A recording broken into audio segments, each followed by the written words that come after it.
آپ نے یہ دیکھا اللہ تعالیٰ نے قرآن میں کہا کہ ہماری جب نشانیاں تم تک آئیں تو ان نشانیوں کو کچھ ہوتے ہیں جو نشانیوں کا مذاق اڑانے والے ہوتے ہیں. اس وقت پاکستان میں دو ہی باتیں بڑی کامن اور اس وقت تمام social media per talk of the town ہے. ایک ہے FIRs جو کہ دشمنان اہل بیت کے معاملات کے حوالے سے فوراً کاٹ دی جاتی ہیں. تو اس کا ایک حل مجھے یہ سمجھ میں آیا ہے کہ جتنے بھی SHOs ہیں DSPs ہیں جتنے بھی محرر یعنی پولیس اسٹیشنز میں جو FIR لکھنے والے ہیں ان کو ذرا بتلایا جائے کہ قاتلان امام حسین السلام ہیں کون کون سے تاکہ وہ ہر قاتل کو صحابی رسول بنا کر ہمارے سر پہ نہ سوار کرواتے ہیں. تو ایک تو یہ FIR کا معاملہ. دوسرا ایک معاملہ جس پہ میں تھوڑی سی بات کرنا چاہ رہا ہوں وہ ہے ایک ڈرامہ جو ہر واٹس ایپ گروپ پر اس وقت موضوع گفتگو ہے.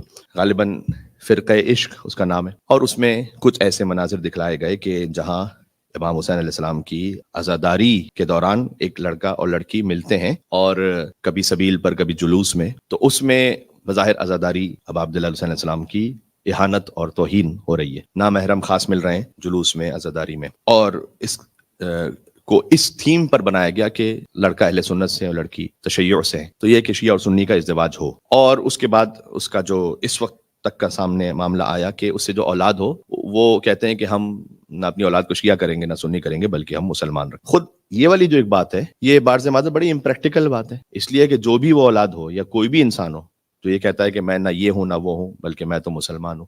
تو یہ ناری کی حد تک تو بڑا اچھا لگتا ہے. لیکن آپ اسے دو سوال پوچھیں کہ بھائی ماتم کو آپ بدعت کہتے ہیں یا نہیں کہتے, آپ عزاداری میں آتے ہیں نہیں آتے, روزہ کس وقت کھولتے ہیں, ہاتھ کھول کے نماز پڑھتے ہیں, ہاتھ باندھ کے نماز پڑھتے ہیں. یہ ساری تشیع کی علامت ہے. سب سے بڑھ کر بات تو یہ ہے کہ رسول اللہ کے بعد کسے خلیفہ بلا فضل سمجھتے. تو خود بخود ایک واضح معاملہ جب رسول اللہ کی وفات کے بعد ہی خلافت اور امامت میں بڑا کلیئر ہے. تو آج کہیں نہ کہیں تو کہیں نہ کسی نہ کسی حوالے سے اس کو کوئی نہ کوئی عقیدے کی لائن لینی پڑے گی. تو یہ تو پریکٹیکلی نہیں ہو سکتا کہ میں یہ بھی ہوں اور میں وہ بھی ہوں. ہمارے مذہب میں بڑی کلیئرٹی ہے. دو لشکر جو آپس میں لڑ رہے ہیں تو ہم یہ کبھی نہیں کہہ سکتے کہ یہ بھی رضی اللہ اور وہ بھی رضی اللہ. تو ایسے اسلام کا ہو گیا انا للہ. لیکن یہ جو معاملہ ہوا کہ شاعر امام حسین علیہ السلام میں سے اگر بعض کا مذاق اڑایا گیا یا توہین کی گئی, خود اس کو بھی اللہ تعالیٰ نے قرآن میں ایڈریس کیا ہوا ہے اس معاملے کو کہ کچھ لوگ ہوتے ہیں کہ جو تمسخر اڑاتے ہیں ہماری نشانیوں کا. مجھے نہیں معلوم کہ اس کے پیچھے کیا نیت ہے اور کیا منصوبہ ہے, لیکن جو کچھ بھی ہے اگر اس سے شاعر امام حسین السلام کا مذاق اڑایا جاتا ہے کہ جو کہ لگتا ہے کہ شاید ایسا ہے. اللہ تعالیٰ نے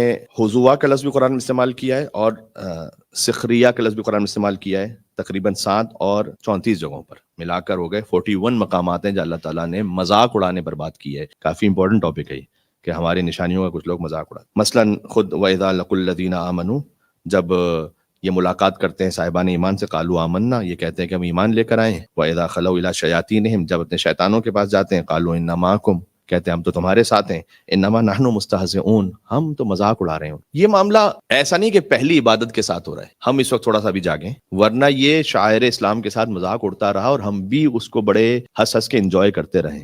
مثلاً قربانی کی سنت کا مذاق اڑا یا نہیں اڑا. آج قربانی ایک سنت ہے, قربانی کے جانوروں کی کیٹ واک ہوتی ہے نہیں ہوتی, اسے ٹی وی پہ چینلز پر دکھایا جاتا ہے نہیں دکھایا. اس میں کون سا جانور, اس کا نام ببلو ہے, چھوٹو ہے, منو ہے, یہ ہے وہ ہے, اس کے لیے کس طرح سے وہ چل رہا ہے, کس طرح سے وہ ناچ رہا ہے, کس طرح یہ سب ہو رہا ہے نا قربانی کے نام پر. تو ہو رہا تھا بہت پہلے سے. مثلا نکاح کی سنت کا مذاق اڑایا جاتا ہے نہیں اڑایا جاتا. نکاح بھی سنت رسول. اب نکاح میں خود فحشا کرنا اور نکاح میں خود بلند آواز سے غنا اور میوزک کو چلا کر اس کے بعد نکاح کی محفل منعقد کرنا, خود نکاح کی محفل کا مذاق اڑانا, اس سنت کا مذاق اڑانا. تو کسی نے کہا نکاح ہو رہا ہے بھائی میوزک بند کرو, کہا خیر ہے وہ مولوی بھی سن لیں گے تھوڑا. تو جب یہ کیفیت کہ نکاح بھی ہم حرام کے ساتھ کرتے, تو پھر بعض دفعہ بارز معذرت نوحہ خانی کی سنت, اس میں بھی کچھ ایسی چیزیں شامل ہو گئیں کہ جو اس کے مطابقت نہیں رکھتی. منقبت خانی کی سنت, اس میں بھی کچھ ایسی چیزیں شامل ہو گئیں جو اس کے تقدس کے مطابق نہیں تھی. تو یہ ایک چیز اچانک سے نہیں آ جاتی, کئی سٹیجز ایسے گزرے کہ ہمیں اس کو فیل نہیں ہوا اور اس کا نتیجہ نکلا کہ آج مثلا ہمارے سامنے یہ معاملہ آ گیا.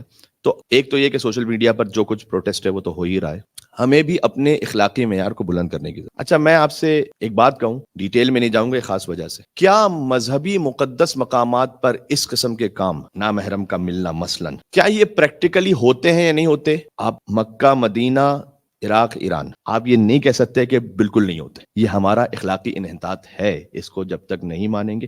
میں اس پہ اس لیے بہت زیادہ کھل کے نہیں بات کرنا چاہتا کہ دشمن فائدہ نہ اٹھا لے, ورنہ کیا یہ نہیں ہے؟ بعض مقامات پر ہے. اس لیے ہمیں اپنے گریبان میں بھی جھانکنے کی ضرورت. کیا مذہبی اجتماعات میں یہ کام ہوتا ہے یا نہیں ہوتا؟ کبھی ہو بھی جاتا, ہمیں اپنے گریبان میں جھانکنے کی ضرورت ہے. ہاں, دشمن نے اس کو اس لیے ہائی لائٹ کیا کہ وہ اس سے ایک ایسا تاثر دینا چاہتے ہیں کہ دیکھو ان کے جو مقدس اجتماعات ہیں ان میں مثلاً شاید ایسا ہی ہوتا ہے، جبکہ ایسا نہیں ہے، 1% یا 0.1%، لیکن بہرحال اخلاقی انحطاط کا ہم بھی کہیں شکار، تو اس پر ہمیں بھی اپنی اخلاقیات کو بلند کرنے کی ضرورت ہے. اور دوسرا ایک اہم بات، ایک بڑی اہم بات ہے اس کو غور کیجئے گا، اور میں اس پہ خطبہ تمام کروں. ہر سیاسی معاملے میں کربلا کا حوالہ دینا بھی بند کریں، ورنہ ایک دکان کھلی ہوئی، میری ایک پولیٹیکل پارٹی جیسے مجھے اچھی لگتی ہے، میں نے کہا یہ خیمہ حسینی ہے. کیوں خیمہ حسینی ہے؟ کوئی حسینی ہے تو یزیدیت کا معاملہ اس وقت ہو رہا ہے. تو اگر میں نے بھی ہر سیاسی حوالے میں، حتیٰ یہ کہ کچھ لوگ مار دیے گئے، فرض کیجئے ظلم ہوا ان پر، کیا ہر ظلم کربلا ہے؟ کربلا ہونے کے لیے وجود حسین ابن علی ضروری ہے. بات سمجھ میں آ رہی ہے آپ کو؟ ہر ظلم کربلا نہیں ہے، ہر زمین کربلا نہیں ہے، ہر دن عاشور نہیں ہے. جب آپ خود اپنا پنڈورا اس طرح سے کھولیں گے تو دوسرے نے 2 قدم آگے بڑھ کر اس سے کام لینا. کیوں آپ نے کربلا کا حوالہ اتنا سستا رکھا ہوا؟ اپنے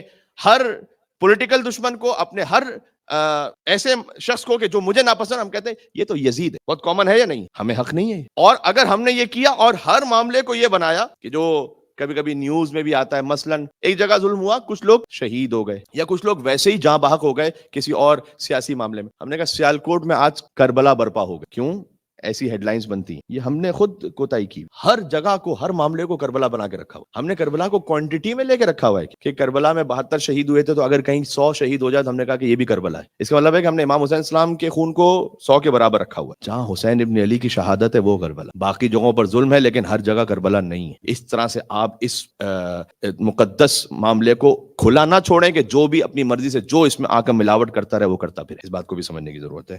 بس یہ کچھ باتیں تھیں جو میں عرض کرنا چاہتا تھا. اللہ عز و جل ہمیں دور حاضر کی شیطانی آفات سے محفوظ رکھے، اور ہمیں انشاءاللہ اس وقت جتنے فتنے ہیں ان میں حضرت حجت صلوات اللہ وسلام علیہ کی پناہ نصیب فرمائے انشاءاللہ. بسم اللہ الرحمن الرحیم. قل هو اللہ احد اللہ الصمد لم یلد ولم یولد ولم یکن له کفوا احد. نعرہ صلوات.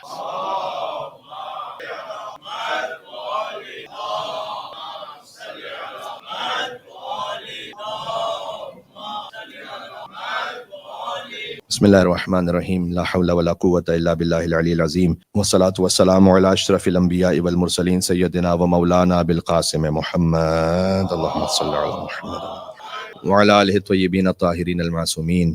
اللہم صل علی سیدنا و مولانا علی امیر المومنین وقائد الغر المحجلین و امام المتقین علیہ افضل الصلاة والسلام. نعرہ صلوات. وصلی علی الصدیقۃ الکبریٰ فاطمۃ الزہرا سیدۃ النساء العالمین. اللہم صل علی محمد.